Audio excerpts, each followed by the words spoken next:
Good afternoon, everybody, man, and welcome back to the Blue Line Retirement for another episode. Thanks for tuning in, man. Happy Veterans Day to all the veterans, military as well as law enforcement. A lot of times, law enforcement, you got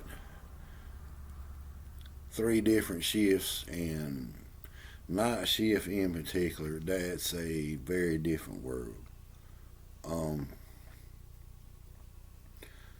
you see everything that creeps out there at night, buddy. Evil, devilment.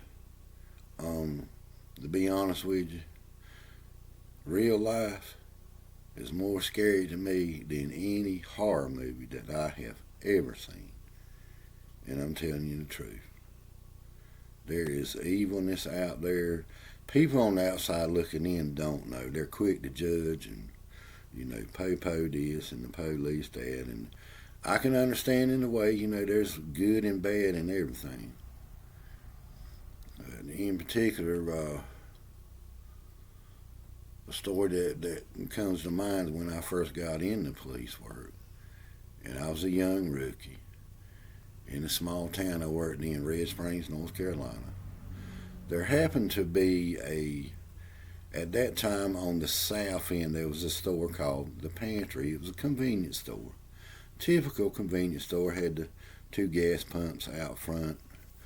And when you walked in, the clerk's desk was to the left, and straight ahead was a food preparation place, hot dogs and knickknacks and all of that stuff. And then the drinks were to the right and to the far back.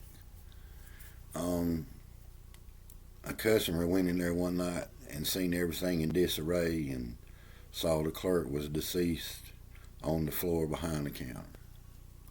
So they called authorities. We went down there.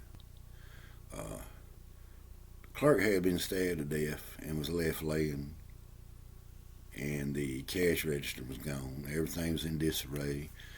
And when you walked in and looked straight ahead, where the food prep thing was, the stores typically at that time, and most stores in the South, have a gallon jar full of pickles and one full of pig's feed and something else. But the jar of pig's feed had been thrown on the floor and stuff all over everywhere, and you could see that there was an apparent struggle. Whoever it was went in the back. At that time, in the late 80s, early 90s, I don't think there was a camera system in there. They may have been. But Detective Ben Smith worked that case around the clock till he was finally able to make an arrest on it.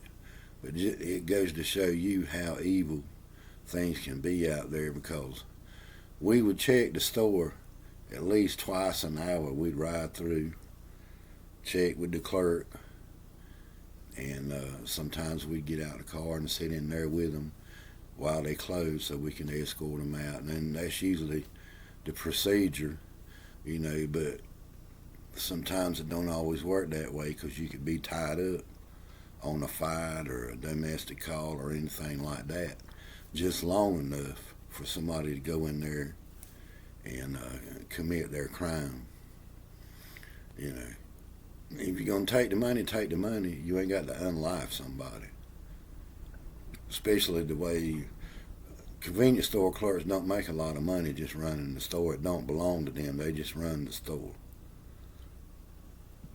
But the evilness out there, and that really opened my eyes of how bad it was. Because we had to rope that scene off and collect evidence and take photos, and Ben had to follow the body to the hospital, to the coroner's office. Sometimes they would do autopsies at the county hospital, and then if it was high profile, it went to Chapel Hill, and they done it in Chapel Hill. But Ben was finally able to make an arrest on it. But that's one of the stories that popped into mind. I'll do a little bit more later on, but that is just to share to the viewers how evil it is. Like I said in the beginning of the video, real life then and now is more scary than any horror movie I've ever seen, you know. Because you don't know who's out there, where they're at. You just don't know. And there's all different crimes popping up all the time. Violence. Violence. That's why I say carry something to protect yourself. Because there's evilness out there, so. If you like what you see and hear, man, hit like and subscribe, man. I'm glad to have you. I'll be coming up with some more stories, okay? As we say in Ronco, shine, yeah.